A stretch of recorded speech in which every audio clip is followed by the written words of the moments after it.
مارگلا کی حسین پہاڑیوں کے دامن میں قائم مارگلا انکلیو کا قبضہ مکمل ادائیگی کرنے والے افراد کو دے دیا گیا۔ یہ تمام عمل صرف 11 ماہ میں مکمل ہوا، جسے ریئل اسٹیٹ حلقے غیر معمولی پیش رفت قرار دے رہے ہیں۔ تقریب میں ڈی ایچ اے اور سی ڈی اے افسران، سرمایہ کاروں، کاروباری شخصیات نے شرکت کی۔ شہریوں نے کہا یہ منصوبہ مستقبل میں اسلام آباد کی رہائشی شناخت کو مزید مضبوط بنائے گا۔ میں ڈی ایچ اے کی طرف سے اپنے تمام الاٹیز کو یہ خوشخبری دینا چاہتا ہوں کہ ہم نے کچھ سلیکٹڈ ایریاز کا فرسٹ ایور 11 مہینے میں ہم نے پوزیشن دیا ہے۔ تقریباً 100 پلاٹس ایسے ہیں ریزیڈینشل اور تقریباً 15 سے 20 پلاٹ ہیں کمرشل، جن کا ہم نے پوزیشن 11 مہینے میں دے دیا ہے۔ D H A first time یہ جوائنٹ وینچر کر رہا ہے سی ڈی اے کے ساتھ، اور اس میں یہ ہے کہ ڈی ایچ اے تمام اپنی امینٹیز جو ہے وہ دے رہا ہے۔ آپ راولپنڈی اسلام آباد میں کوئی بھی سوسائٹی اٹھا کے دیکھ لیں، 11 منتھ میں یہ ایک ریکارڈ ہے۔ کسی بھی سوسائٹی نے اتنی جلدی پوزیشن نہیں دی، ہینڈ اوور نہیں کیا، جو کہ D H A C D A کے ساتھ مل کے کر رہا ہے۔ خود تو پہلے سب سے پہلے میں تھا الاٹی میں لاؤں، کیونکہ میری جو اسٹریٹ ہے اس میں پوزیشن ملا ہے، اور یہ بہت اچھی انویسٹمنٹ ہے، اور مین چیز ہوتی ہے کہ ڈیولپر چیز ڈیولپ کرے۔ تو آج ہم بہت خوش ہیں کہ میرے اسٹریٹ کو بھی پوزیشن ملا ہے۔ ہم تو ون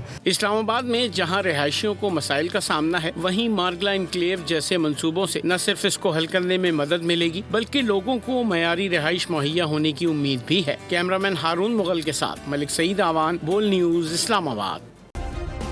سبسکرائب کریں اور بیل دبائیں تاکہ کوئی خبر رہ نہ جائے۔